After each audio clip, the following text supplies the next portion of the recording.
వేదికపై ఉన్నటువంటి మిత్రులు మరియు కింద కూర్చున్నటువంటి నాకంటే సీనియర్స్ 90% నాకంటే సీనియర్సే కనబడుతున్నారు, ఉద్యమంలో కానీ వయసులో కానీ. అందులో పట నేను చెప్పవలసినటువంటి అంశం, మళ్ళీ అందులో పట జూనియర్ యొక్క ఎక్స్పీరియన్స్. ఇది ఎంత కఠినమైన విషయము అంటే, ఆ యొక్క సంస్థను ఏర్పాటు చేసినారు, ఒక తత్వము, ఒక ఫిలాసఫీని భారతదేశ వ్యాప్తంగా తయారు చేసేశారు. తయారు చేసి నెక్స్ట్ 6 years తర్వాత, అంటే నేను ఇప్పుడు ఎగ్జాక్ట్ టైం లైన్ పోతున్నా. టైం లైన్ అంటే నేను 1980 to 83 వరకు పోతున్నాను. 80 to 83 టైం లైన్, అంతవరకు అందులో పట్నే ఉంటాను, ఇక బయటికి పోనీగా. అందులో పట్ల కూడా బుల్లెట్ పాయింట్స్ చెప్తాను. ఎందుకంటే వెనుకకి పోవడం అనేది భవిష్యత్తులో రావాలి, టైం లైన్ మనకు అవసరం. అది ఇంతకుముందు మేడం ఆర్ట్స్ కాలేజ్ చెప్పారు సంఘటన. శివారెడ్డి సార్ వచ్చినప్పుడు ఉస్మానియా యూనివర్సిటీ ఆ సన్యాసి వేషం వేసుకొని అతన్ని అనుసరించేవాళ్ళు, సారును అభిమానించేవాళ్ళు. అక్కడ సార్ అంటే నిప్పులు. అసలు ఒరిజినల్గా మన ఆలోచనను నిషేధించబడ్డాయి, కానీ మేము ఓడిపోలేదు. మనం ఓడిపోలేదు. ఎందుకంటే ఈ సమాజము యొక్క ల్యాబొరేటరీలో మాది ఒక మోడల్. మా మోడల్ను ప్రజలు తిరస్కరించినారా? నాకు తెలిసి ఇప్పుడు స్టూడెంట్ భాషగా చెప్తున్నాను, నాకు పోటీదారులు 7-8 మంది ఉన్నారు. 7-8 మందికి మా లెక్చరర్ ఒకటే సబ్జెక్టులో మంచిగా కూర్చుండబెట్టి రాయించి చెప్పించి మంచి మార్కులు ఇస్తున్నాడు. నన్ను మాత్రం పరీక్షకు రానిస్తలేడు. ఏంటి కారణం? నువ్వు రావద్దు, నువ్వు పరీక్షలు రాయొద్దు అంటున్నారు. మరి నేను పరీక్ష రాయొద్దు అని అనడానికి మీరెవరు? అంటే నేను లెక్చరర్ను. నువ్వు లెక్చరర్ అయితే నాకున్న అనర్హత ఏంటి? ఈ పైన పక్కకు ఉన్నటువంటి 5-6 స్టూడెంట్స్ వాళ్ళకున్న అర్హత ఏంటి? అంటే మీరు ఒకటే కాబట్టి నేను ఒక్కటి కాదు కదా, ఎందుకంటే నన్ను పరీక్ష రాయనిస్తలేవు నువ్వు. అంటే నా ఫిలాసఫీ ఓడిపోలేదు కాబట్టి ఆ ఫిలాసఫీని మొట్టమొదటిసారిగా 82, 83లో మా యూనిట్ వరంగల్ హనుమకొండ విషయానికి వస్తే, వరంగల్లో ఎంత అంటే 32 యూనిట్స్. ఒక యూనిట్కు మినిమం 10 to 40 మెంబర్స్. ఒక్కొక్క ఏరియాలో అయితే 100 మంది ఒక యూనిట్లో, అన్ని యూనిట్స్.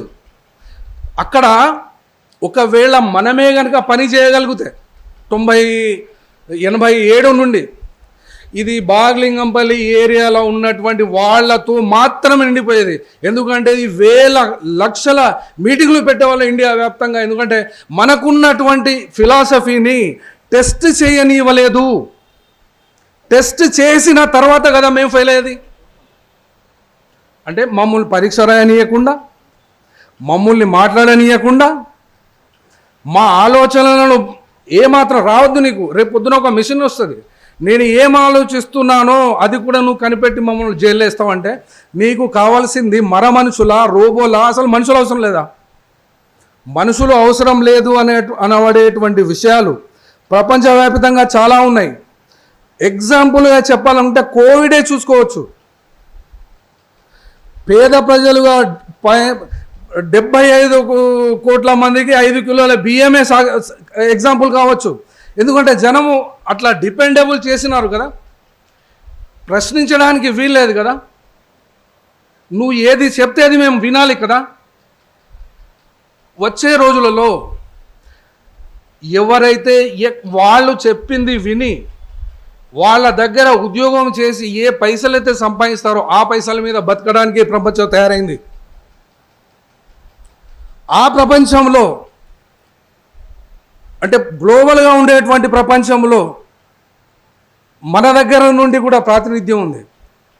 ఒక కానిస్టేబుల్ మా ఆలోచనలకు సంబంధించిన ఒక సెంట్రల్ కమిటీ మెంబర్ స్థాయిని చంపేయగలరు.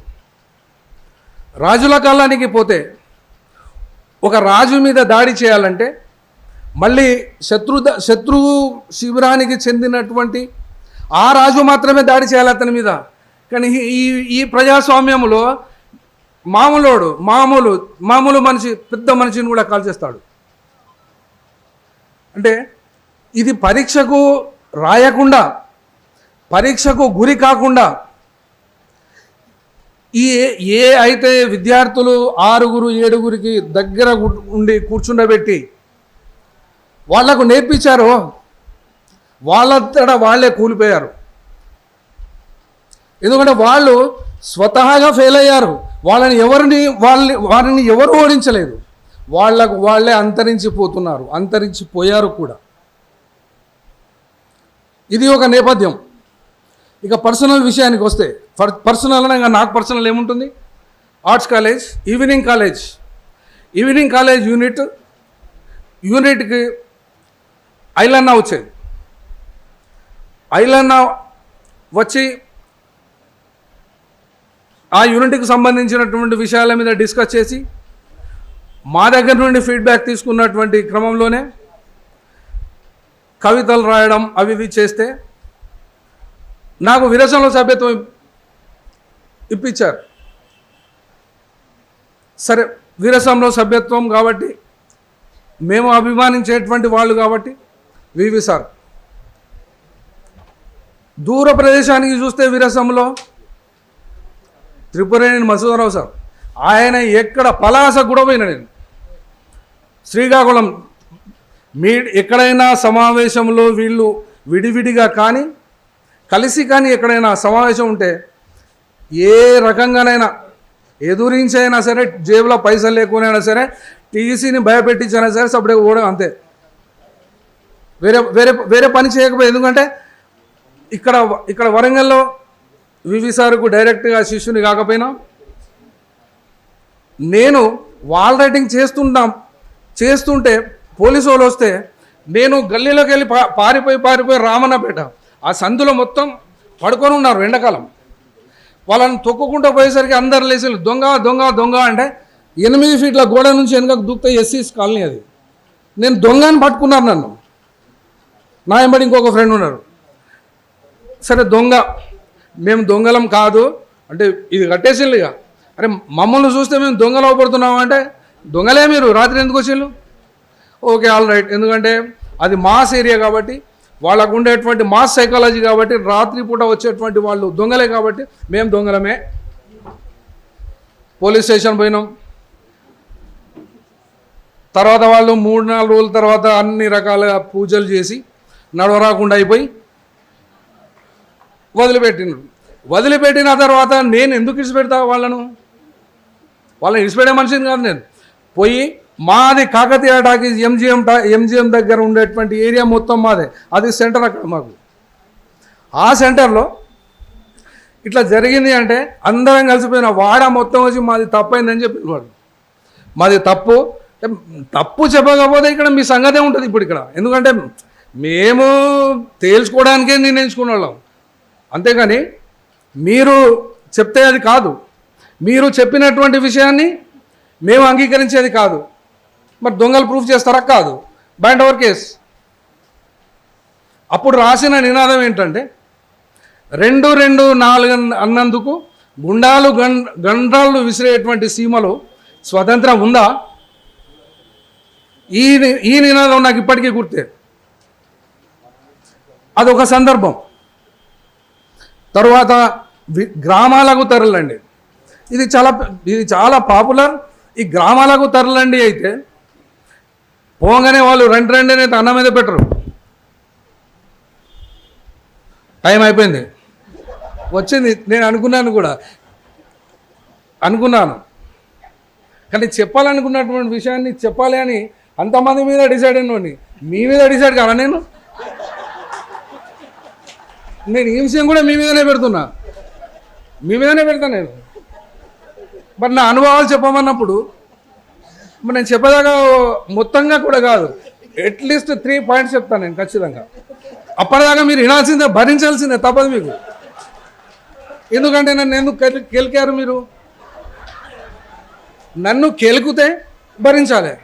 నేను టైం మెషిన్గానే ఉంటున్నాను, మరి కెలకకుండా ఉండాల్సింది. అయినా ఇప్పుడు మీ టైమే పోయింది, ఇప్పుడు నాది పోలే, నేను పోనివ్వను. ఇక్కడికి వచ్చినందుకు నాకు మొట్టమొదటిగా సుమారు ఇవాటికి 40 సంవత్సరాలకు సాంబమూర్తి గారు కలిశారు వాళ్ళ. సాంబమూర్తి గారు, నేను తూర్పుగోదావరి జిల్లా కాకినాడ హెడ్ క్వార్టర్ ఒకటి, రాజమండ్రి హెడ్ క్వార్టర్ ఒకటి. ఇక్కడ బిఏ అయిపోయిన తర్వాత Andhra university PG centre, MA అక్కడ కాబట్టి అక్కడ చదువుతున్న క్రమంలో మాస్టర్ జీ ఒకరు, తర్వాత వరంగల్ నుండే సుధాకర్, వీళ్ళు సిఓలుగా వచ్చినారు. వాళ్ళ తర్వాత సాంబమూర్తి గారు వచ్చారు. అక్కడ ఏజెన్సీలో పని, టౌన్ మొత్తం పని, పోస్టర్లు నేనే రాయాలి, నేనే అతుకు పెట్టాలి, హార్బల్ మిషన్ నేనే తెచ్చుకోవాలి, నేనే స్టూడెంట్స్ జమ చేయాలి, నేనే మీటింగ్ చెప్పాలి. అక్కడ ఉన్న స్థితి. అటువంటి స్థితులలో అక్కడ ఎదురైనటువంటిది, Ambedkar is my father. Yes, of course your father. మేమేం దాన్ని రిఫ్యూజ్ చేస్తలేం. వాళ్ళతో గంటలు కాదు 100 రోజులు కూర్చొని చెప్పినా కూడా వాళ్లకు ఆ ఫిలాసఫీ తప్ప మా ఫిలాసఫీ వాళ్ళు ప్రాక్టికల్గా రాలేదు. దాంట్లో ఉన్నటువంటి ఇబ్బందులు ఏంటి అనే జోలికైతే నేను పోదలుచుకోలేదు. కానీ చుట్టుపక్కల ఫారెస్టులో ఉండేటువంటి వాతావరణం డిఫరెంట్. ఆ ఫారెస్ట్ వాతావరణంలో రియాక్షన్, ఇమ్మీడియట్ రియాక్షన్. ఎందుకంటే అక్కడ ట్రైబల్స్ కాబట్టి మనం ఏది చెప్పినా, పోలీస్ క్యాంప్ ఉన్నా కూడా ఊరేగింపు చేసి మీటింగ్ పెట్టి మీటింగ్లో మాట్లాడడం జరిగింది.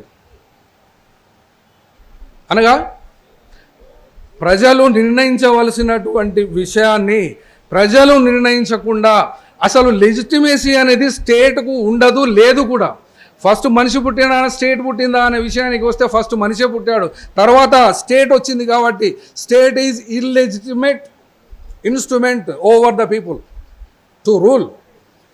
ఈ విషయం వచ్చింది. మనకు పరీక్షకు రాయనీయలేదు అనే విషయం అయితే ఉంది కదా. దీని గురించి నేను ఏమంటున్నానంటే, నాకున్న పర్సనల్ ఒపీనియనే. ఎందుకంటే ఇక్కడ అందరం పర్సనల్సే.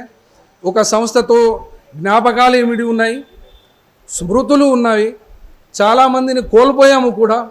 కోల్పోయినటువంటి వాళ్ళల్లో ఇప్పుడు మొట్టమొదటిదిగా ఐలన్న, తర్వాత విలేజ్ క్యాంపులలో పులి అంజన్న, ఐలన్న.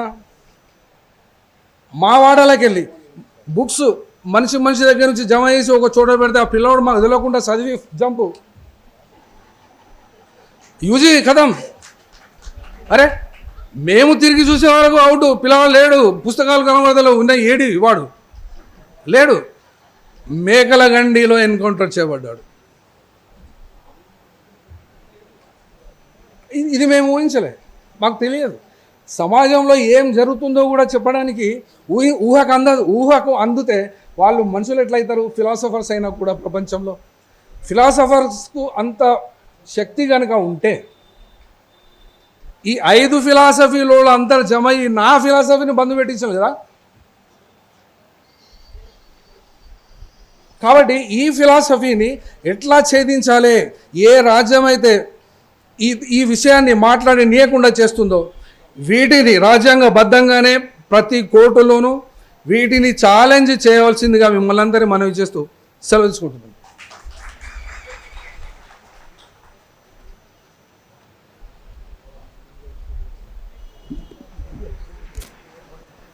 దయచేసి మాట్లాడాల్సిన వాళ్ళ టైంను దృష్టిలో పెట్టుకోవాల్సిందిగా కోరుతున్నాను. ఇప్పుడు కామ్రేడ్ నవజ్యోతి గారు 10 నిమిషాలు మాత్రమే.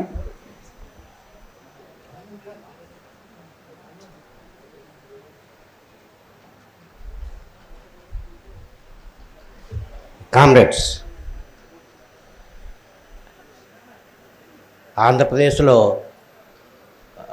బాగా వెనకబడినటువంటి పల్నాడు ప్రాంతంలో నుంచి వచ్చిన వాళ్ళం మేము. అయితే ఆర్ఎస్సీ వచ్చే నాటికే ఎంఎల్ పార్టీ రాజకీయాలతో సంబంధంలో ఉన్నటువంటి వాళ్ళం నేనైతే. తర్వాత అప్పుడు కూడా పుల్లారెడ్డి గారి గ్రూప్ తోటి ఉన్నటువంటి పరిస్థితి ఉంది. ఎప్పుడైతే జనతా పార్టీ వచ్చి అదే ఎమర్జెన్సీ అయిపోయిన తర్వాత పార్లమెంట్ ఎలక్షన్స్ వస్తే ఎలక్షన్స్లో పాల్గొనడం అనుకునేది కరెక్ట్ కాదనుకునేటువంటి ఒపీనియన్ తోటి ఎలక్షన్ బాయ్కట్ అనుకునేటువంటి దాంతో నేను ఆర్ఎస్సీలోకి రావడం జరిగింది, రాడికల్ రాజకీయాల్లోకి రావడం జరిగింది. నాకు కొంచెం ఆయాసంగా ఉంది, మాట్లాడలేకపోతున్నాను. అయితే బ్రీఫ్గానే 2-3 నిమిషాలు మాట్లాడి ముగిస్తాను. అయితే నాకు వ్యక్తిగత అనుభవం అనుకునేది నేను అనుకోవట్లే. నేను మా అన్ని సామూహిక అనుభవాలే. ఎందుకనంటే అక్కడ జరిగినటువంటి ఉద్యమాలు మొత్తం కూడా దాదాపు 78 నుండి మాచల పట్టణంలో 85 వరకు రాడికల్ విద్యార్థులు ఏమి చెబితే అది జరిగింది. అక్కడ అన్ని రాజకీయ పార్టీలు కూడా మనం అనుసరించినాయి.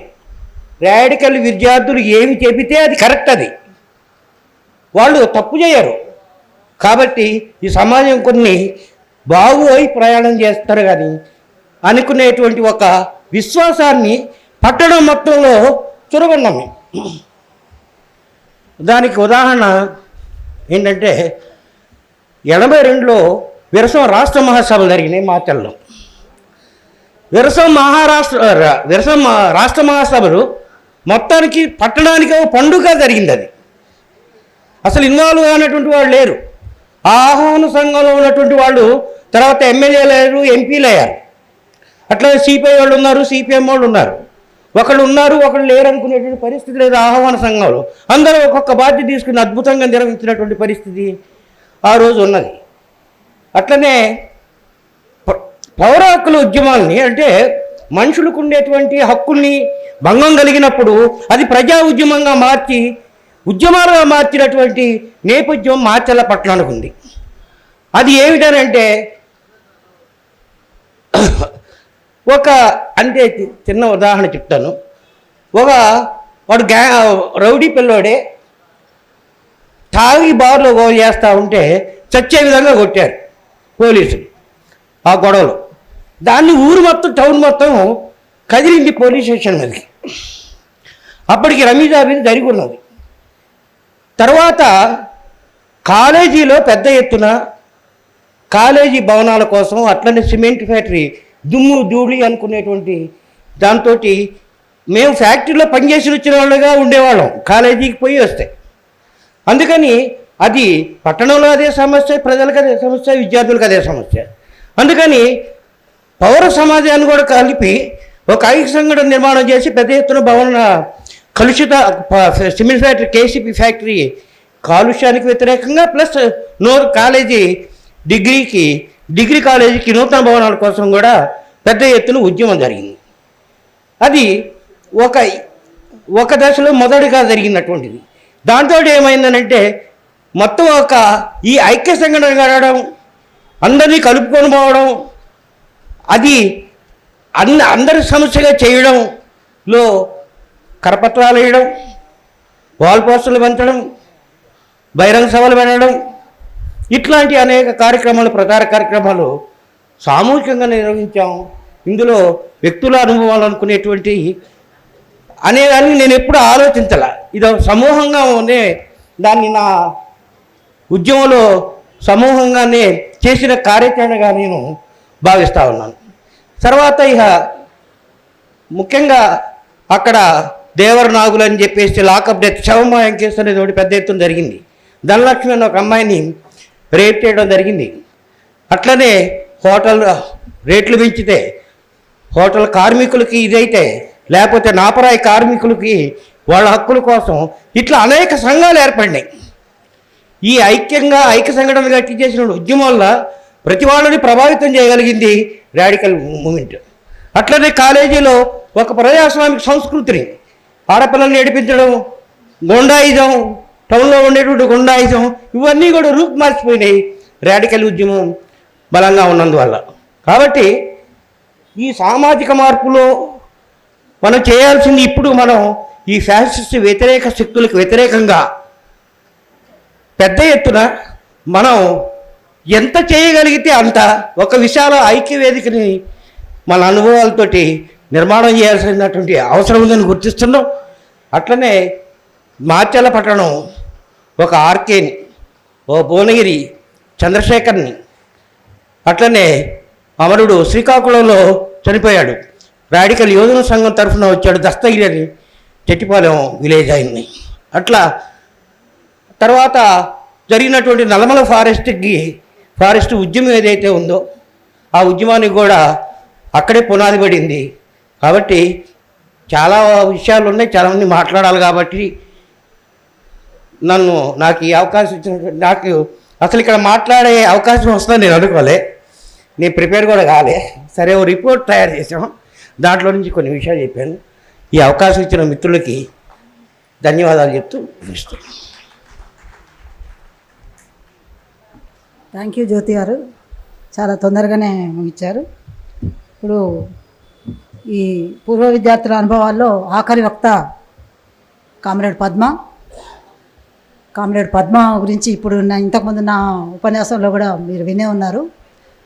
అది కాకుండా మొట్టమొదటి విప్లవ విద్యార్థి ఆర్ఎస్యు స్టూడెంట్స్ నాయకుడు కామ్రేడ్ రాజకుమార్, కామ్రేడ్ ఆజాద్ సహచరి కామ్రేడ్ రాజ్కుమార్ మా అందరికీ చాలా పెద్ద ఆదర్శప్రాయుడు. ఆయన ఆర్ఎస్యు వరంగల్ ఆర్ఈసీలో చదివి అమరుడయ్యారు. ఇప్పుడు కామ్రేడ్ పద్మను మాట్లాడాల్సిందిగా కోరుతున్నాను. వేదికపై ఉన్నటువంటి మిత్రులు మరియు కింద కూర్చున్నటువంటి నాకంటే సీనియర్స్, 90% నాకంటే సీనియర్సే కనబడుతున్నారు, ఉద్యమంలో కానీ వయసులో కానీ. అందులో పట నేను చెప్పవలసినటువంటి అంశం, మళ్ళీ అందులో పడ జూనియర్ యొక్క ఎక్స్పీరియన్స్. ఇది ఎంత కఠినమైన విషయము అంటే, ఆ యొక్క సంస్థను ఏర్పాటు చేసినారు, ఒక తత్వము, ఒక ఫిలాసఫీని భారతదేశ వ్యాప్తంగా తయారు చేసేసారు. తయారు చేసి నెక్స్ట్ 6 years తర్వాత, అంటే నేను ఇప్పుడు ఎగ్జాక్ట్ టైం లైన్ పోతున్నా. టైం లైన్ అంటే నేను 1980 to 83 వరకు పోతున్నాను. 80 to 83 టైం లైన్ అంతవరకు అందులో పడినే ఉంటాను, ఇక బయటికి పోనీగా. అందులో పడ్డ కూడా బుల్లెట్ పాయింట్స్ చెప్తాను. ఎందుకంటే వెనుకకి పోవడం అనేది భవిష్యత్తులో రావాలి, టైం లైన్ మనకు అవసరం. అది ఇంతకుముందు మేడం ఆర్ట్స్ కాలేజ్ చెప్పారు సంఘటన. శివారెడ్డి సార్ వచ్చినప్పుడు ఉస్మానియా యూనివర్సిటీ ఆ సన్యాసి వేషం వేసుకొని అతన్ని అనుసరించేవాళ్ళు, సారును అభిమానించేవాళ్ళు. అక్కడ సార్ అంటే నిప్పులు. అసలు ఒరిజినల్గా మన ఆలోచనను నిషేధించబడ్డాయి, కానీ మేము ఓడిపోలేదు, మనం ఓడిపోలేదు. ఎందుకంటే ఈ సమాజము యొక్క ల్యాబొరేటరీలో మాది ఒక మోడల్. మా మోడల్ను ప్రజలు తిరస్కరించినారా? నాకు తెలిసి ఇప్పుడు స్టూడెంట్ భాషగా చెప్తున్నాను, నాకు పోటీదారులు 7-8 మంది ఉన్నారు. 7-8 మందికి మా లెక్చరర్ ఒకటే సబ్జెక్టులో మంచిగా కూర్చుండబెట్టి రాయించి చెప్పించి మంచి మార్కులు ఇస్తున్నాడు. నన్ను మాత్రం పరీక్షకు రాణిస్తలేడు. ఏంటి కారణం? నువ్వు రావద్దు, నువ్వు పరీక్షలు రాయొద్దు అంటున్నారు. మరి నేను పరీక్ష రాయొద్దు అని అనడానికి మీరెవరు?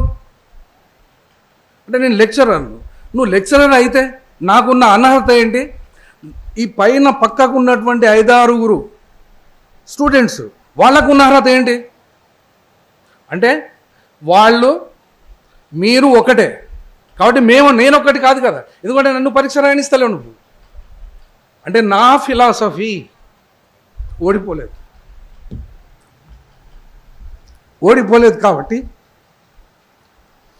ఆ ఫిలాసఫీని మొట్టమొదటిసారిగా 82-83లో మా యూనిట్ వరంగల్ హనుమకొండ విషయానికి వస్తే, వరంగల్లో ఎంత అంటే 32 యూనిట్స్. ఒక యూనిట్కు మినిమం 10 to 40 మెంబర్స్. ఒక్కొక్క ఏరియాలో అయితే 100 మంది ఒక యూనిట్లో.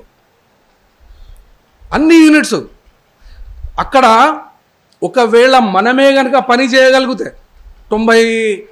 87 నుండి ఇది బాగ్లింగంపల్లి ఏరియాలో ఉన్నటువంటి వాళ్ళతో మాత్రమే నిండిపోయేది.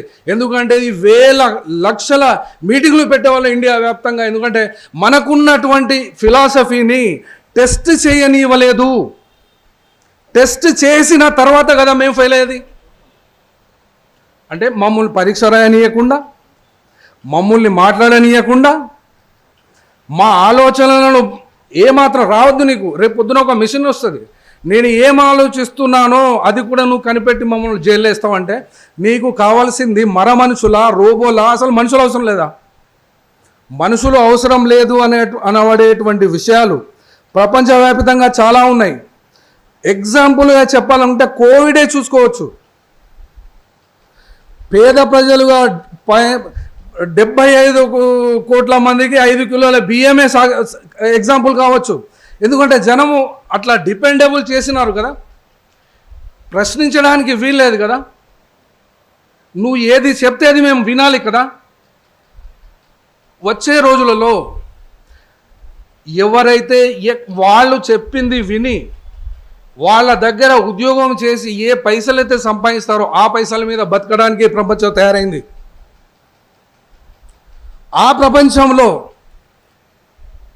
అంటే గ్లోబల్గా ఉండేటువంటి ప్రపంచంలో మన దగ్గర నుండి కూడా ప్రాతినిధ్యం ఉంది. ఒక కానిస్టేబుల్ మా ఆలోచనలకు సంబంధించిన ఒక సెంట్రల్ కమిటీ మెంబర్ స్థాయిని చంపేయగలరు. రాజుల కాలానికి పోతే ఒక రాజు మీద దాడి చేయాలంటే మళ్ళీ శత్రువు శిబిరానికి చెందినటువంటి ఆ రాజు మాత్రమే దాడి చేయాలి అతని మీద. కానీ ఈ ప్రజాస్వామ్యంలో మామూలు మనిషి పెద్ద మనిషిని కూడా కాల్చేస్తాడు. అంటే ఇది పరీక్షకు రాయకుండా, పరీక్షకు గురి కాకుండా ఏ అయితే విద్యార్థులు 6-7 దగ్గర ఉండి కూర్చుండబెట్టి వాళ్లకు నేర్పించారో వాళ్ళంతటా వాళ్ళే కూలిపోయారు. ఎందుకంటే వాళ్ళు స్వతహాగా ఫెయిల్ అయ్యారు. వారిని ఎవరు ఓడించలేదు.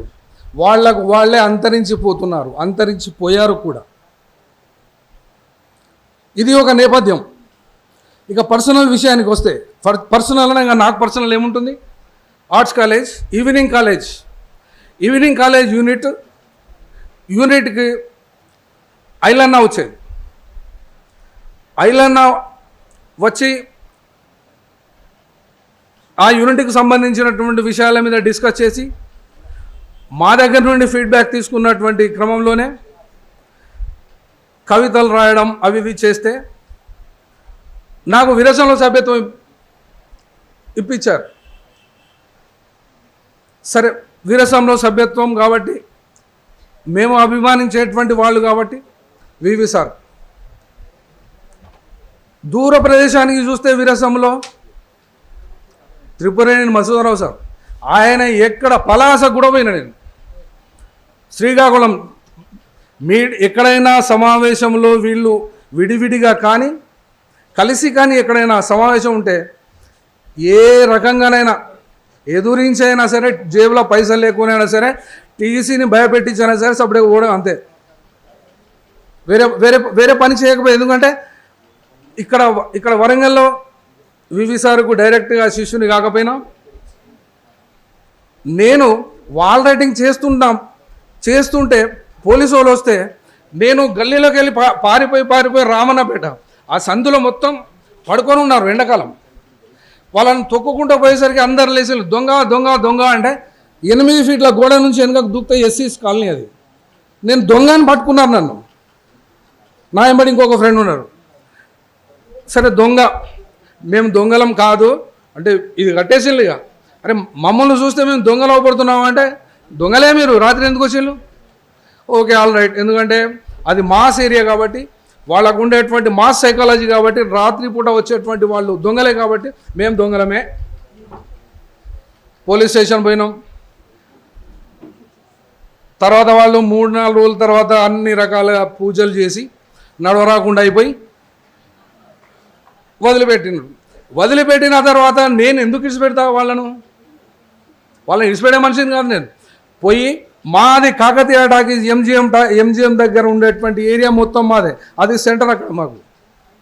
ఆ సెంటర్లో ఇట్లా జరిగింది అంటే అందరం కలిసిపోయిన వాడ మొత్తం వచ్చి మాది తప్పైందని చెప్పి వాడు మాది తప్పు చెప్పకపోతే ఇక్కడ మీ సంగతే ఉంటుంది ఇప్పుడు ఇక్కడ. ఎందుకంటే మేము తేల్చుకోవడానికే నిర్ణయించుకున్న వాళ్ళం, అంతేగాని మీరు చెప్తే అది కాదు, మీరు చెప్పినటువంటి విషయాన్ని మేము అంగీకరించేది కాదు.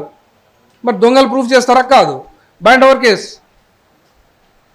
అప్పుడు రాసిన నినాదం ఏంటంటే 2-2-4 అన్నందుకు గండాలు విసిరేటువంటి సీమలో స్వతంత్రం ఉందా?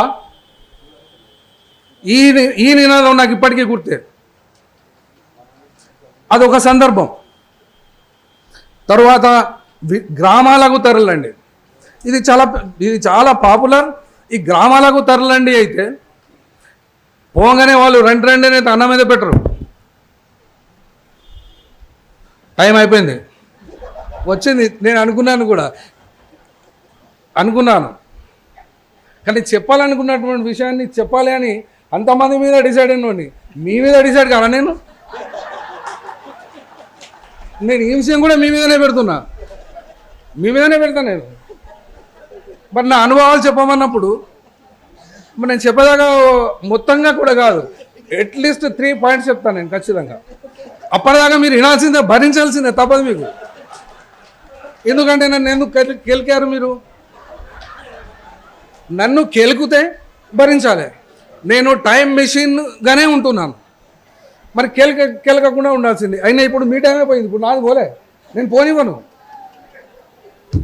ఇక్కడికి వచ్చినందుకు నాకు మొట్టమొదటిగా సుమారు ఇవాటికి 40 సంవత్సరాలకు సాంబమూర్తి గారు కలిశారు. వాళ్ళ సాంబమూర్తి గారు, నేను తూర్పుగోదావరి జిల్లా కాకినాడ హెడ్ క్వార్టర్ ఒకటి, రాజమండ్రి హెడ్ క్వార్టర్ ఒకటి. ఇక్కడ బిఏ అయిపోయిన తర్వాత Andhra university PG centre, MA అక్కడ కాబట్టి అక్కడ చదువుతున్న క్రమంలో మాస్టర్ జీ ఒకరు, తర్వాత వరంగల్ నుండే సుధాకర్, వీళ్ళు సిఓలుగా వచ్చినారు. వాళ్ళ తర్వాత సాంబమూర్తి గారు వచ్చారు. అక్కడ ఏజెన్సీలో పని, టౌన్ మొత్తం పని, పోస్టర్లు నేనే రాయాలి, నేనే అతుకు పెట్టాలి, హార్ పర్మిషన్ నేనే తెచ్చుకోవాలి, నేనే స్టూడెంట్స్ జమ చేయాలి, నేనే మీటింగ్ చెప్పాలి. అక్కడ ఉన్న స్థితి. అటువంటి స్థితులలో అక్కడ ఎదురైనటువంటిది, Ambedkar is my father. Yes, of course your father. మేమేం దాన్ని రిఫ్యూజ్ చేస్తలేం. వాళ్ళతో గంటలు కాదు 100 రోజులు కూర్చొని చెప్పినా కూడా వాళ్లకు ఆ ఫిలాసఫీ తప్ప మా ఫిలాసఫీ వాళ్ళు ప్రాక్టికల్గా రాలే. దాంట్లో ఉన్నటువంటి ఇబ్బందులు ఏంటి అనే జోలికైతే నేను పోదలుచుకోలేదు. కానీ చుట్టుపక్కల ఫారెస్టులో ఉండేటువంటి వాతావరణం డిఫరెంట్. ఆ ఫారెస్ట్ వాతావరణంలో రియాక్షన్, ఇమ్మీడియట్ రియాక్షన్. ఎందుకంటే అక్కడ ట్రైబల్స్ కాబట్టి మనం ఏది చెప్పినా, పోలీస్ క్యాంప్ ఉన్నా కూడా ఊరేగింపు చేసి మీటింగ్ పెట్టి మీటింగ్లో మాట్లాడడం జరిగింది. అనగా ప్రజలు నిర్ణయించవలసినటువంటి విషయాన్ని ప్రజలు నిర్ణయించకుండా అసలు లెజిటిమేసీ అనేది స్టేట్కు ఉండదు, లేదు కూడా. ఫస్ట్ మనిషి పుట్టినా స్టేట్ పుట్టిందా అనే విషయానికి వస్తే ఫస్ట్ మనిషే పుట్టాడు, తర్వాత స్టేట్ వచ్చింది. కాబట్టి state is illegitimate instrument over the people to rule. ఈ విషయం వచ్చింది. మనకు పరీక్షకు రాయనీయలేదు అనే విషయం అయితే ఉంది కదా. దీని గురించి నేను ఏమంటున్నానంటే నాకున్న పర్సనల్ ఒపీనియనే. ఎందుకంటే ఇక్కడ అందరం పర్సనల్సే. ఒక సంస్థతో జ్ఞాపకాలు ఏమిటి ఉన్నాయి, స్మృతులు ఉన్నాయి, చాలామందిని కోల్పోయాము కూడా. కోల్పోయినటువంటి వాళ్ళల్లో ఇప్పుడు మొట్టమొదటిదిగా ఐలన్న, తర్వాత విలేజ్ క్యాంపులలో పులి అంజన్న, ఐలన్న, మా వాడలోకి వెళ్ళి బుక్స్ మనిషి దగ్గర నుంచి జమ చేసి ఒక చోట పెడితే ఆ పిల్లవాడు మాకు తెలియకుండా చదివి జంపు యూజీ కథం. అరే మేము తిరిగి చూసే వరకు అవుట్, పిల్లవాడు లేడు, పుస్తకాలు కనబడతలో ఉన్నాయి, ఏడి వాడు లేడు. మేకల గండిలో ఎన్కౌంటర్ చేయబడ్డాడు. ఇది మేము ఊహించలే, మాకు తెలియదు. సమాజంలో ఏం జరుగుతుందో కూడా చెప్పడానికి ఊహకు అందితే వాళ్ళు మనుషులు ఎట్లయితారు? ఫిలాసఫర్స్ అయినా కూడా ప్రపంచంలో ఫిలాసఫర్స్కు అంత శక్తి కనుక ఉంటే ఈ 5 ఫిలాసఫీలో అందరు జమ అయ్యి నా ఫిలాసఫీని బంధు పెట్టించాలి కదా. కాబట్టి ఈ ఫిలాసఫీని ఎట్లా ఛేదించాలి, ఏ రాజ్యం అయితే ఈ విషయాన్ని మాట్లాడనీయకుండా చేస్తుందో వీటిని రాజ్యాంగబద్ధంగానే ప్రతి కోర్టులోనూ వీటిని ఛాలెంజ్ చేయవలసిందిగా మిమ్మల్ని అందరినీ మనవి చేస్తూ సెలవు తీసుకుంటున్నాం.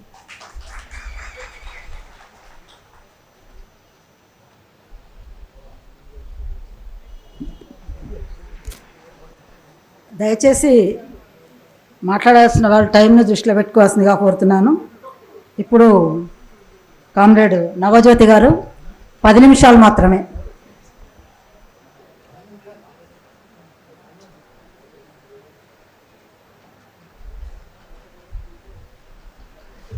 కామ్రేడ్స్,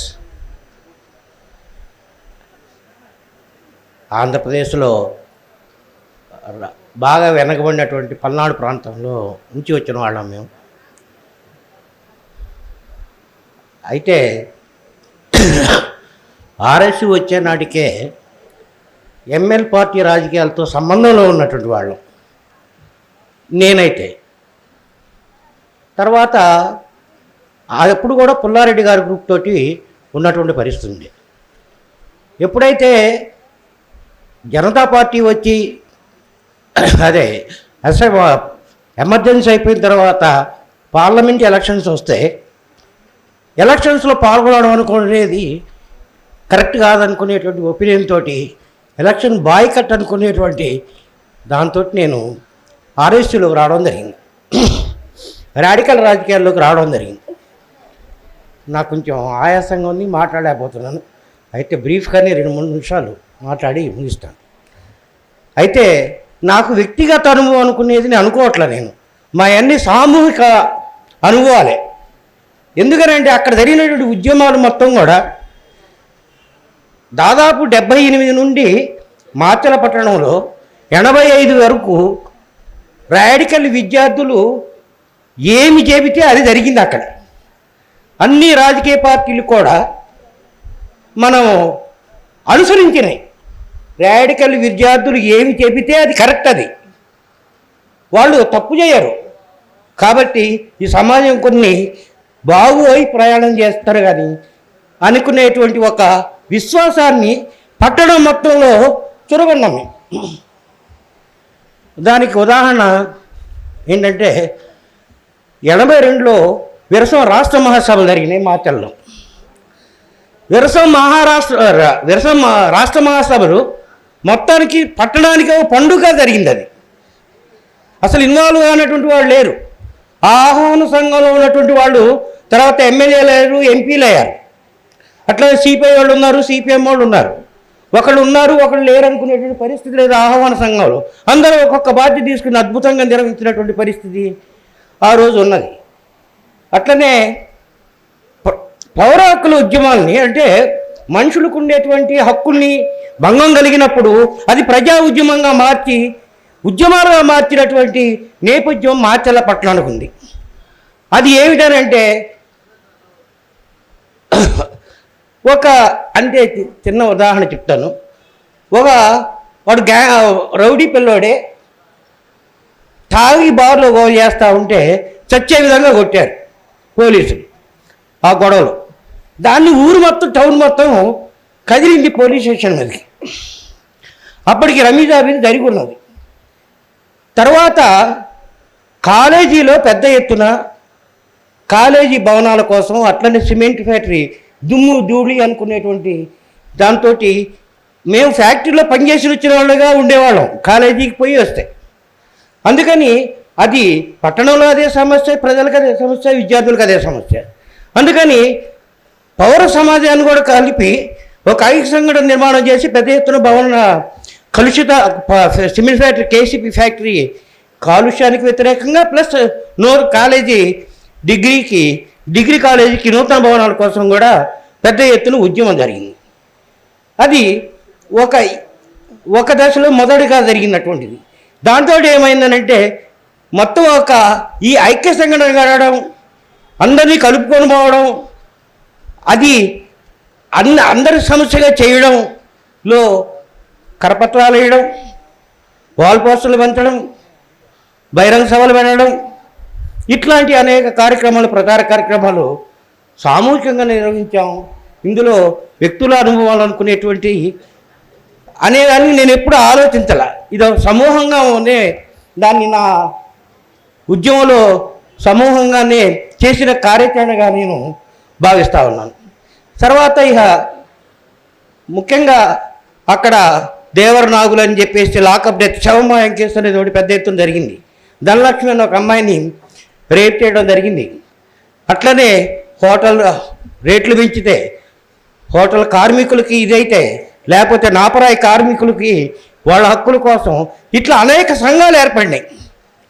ఈ ఐక్య సంఘటన గట్టి చేసిన ఉద్యమం వల్ల ప్రతి వాళ్ళని ప్రభావితం చేయగలిగింది రాడికల్ మూమెంట్. అట్లనే కాలేజీలో ఒక ప్రజాస్వామిక సంస్కృతిని, ఆడపిల్లల్ని ఏడిపించడం, గుండాయిజం, టౌన్లో ఉండేటువంటి గుండాయిజం, ఇవన్నీ కూడా రూపు మార్చిపోయినాయి రాడికల్ ఉద్యమం బలంగా ఉన్నందువల్ల. కాబట్టి ఈ సామాజిక మార్పులో మనం చేయాల్సింది, ఇప్పుడు మనం ఈ ఫ్యాసిస్ట్ వ్యతిరేక శక్తులకు వ్యతిరేకంగా పెద్ద ఎత్తున మనం ఎంత చేయగలిగితే అంత ఒక విశాల ఐక్య వేదికని మన అనుభవాలతోటి నిర్మాణం చేయాల్సినటువంటి అవసరం ఉందని గుర్తిస్తున్నాం. అట్లనే మాచర్ల పట్టణం ఒక ఆర్కేని, ఓ భువనగిరి చంద్రశేఖర్ని, అట్లనే అమరుడు శ్రీకాకుళంలో చనిపోయాడు, రాడికల్ యోజన సంఘం తరఫున వచ్చాడు దస్తగిరి అని, చెట్టిపాలెం విలేజ్ అయింది. అట్లా తర్వాత జరిగినటువంటి నల్లమల ఫారెస్ట్ ఉద్యమం ఏదైతే ఉందో ఆ ఉద్యమానికి కూడా అక్కడే పునాది పడింది. కాబట్టి చాలా విషయాలు ఉన్నాయి, చాలామంది మాట్లాడాలి. కాబట్టి నాకు ఈ అవకాశం ఇచ్చినటువంటి, నాకు అసలు ఇక్కడ మాట్లాడే అవకాశం వస్తుందని నేను అనుకోలే, నేను ప్రిపేర్ కూడా కాలే. సరే, ఓ రిపోర్ట్ తయారు చేసాం, దాంట్లో నుంచి కొన్ని విషయాలు చెప్పాను. ఈ అవకాశం ఇచ్చిన మిత్రులకి ధన్యవాదాలు చెప్తూ ముగిస్తున్నాను.